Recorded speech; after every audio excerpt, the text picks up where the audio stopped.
கர்நாடக அணைகளில் இருந்து 1,45,666 கன அடி தண்ணீர் திறக்கப்படுகிறது. இதனால் காவிரியில் வெள்ளம் ஆர்ப்பரித்து செல்கிறது. காவிரி நீர்பிடிப்பு பகுதியில் பெய்து வரும் கனமழை காரணமாக கர்நாடகத்தில் உள்ள அணைகள் நிரம்பிவிட்டன.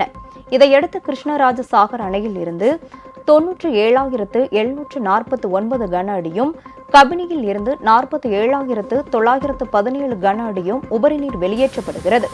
இரண்டு அணைகளில் இருந்தும் மொத்தம் 1,45,000 கன அடி திறக்கப்படுகிறது. இது நேற்றைய நீர்வரத்தை விட குறைவு என்றாலும் கூட தமிழக எல்லையான பிலிகுண்டுலுவுக்கு நீர்வரத்து 2 லட்சம் கன அடியை தாண்டியுள்ளது.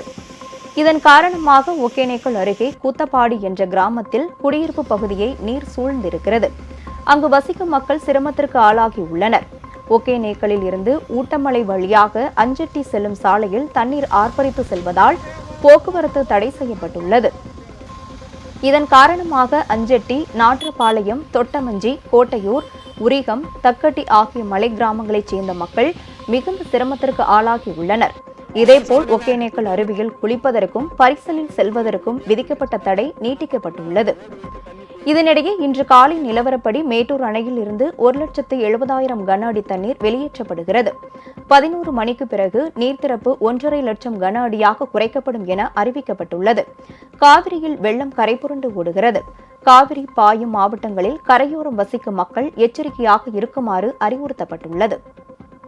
உங்கள் ராஜ் நியூஸ் தொலைக்காட்சியில் திங்கள் முதல் வெள்ளி வரை தினந்தோறும் பிற்பகல் 2 மணிக்கு உங்கள் பகுதியில் உள்ள குறைகளை நேரலையில் தெரிவிக்கும் புகார் பெட்டி நிகழ்ச்சி. பங்கு பெறுங்கள், பயனடையுங்கள், காணத் தவறாதீர்கள்.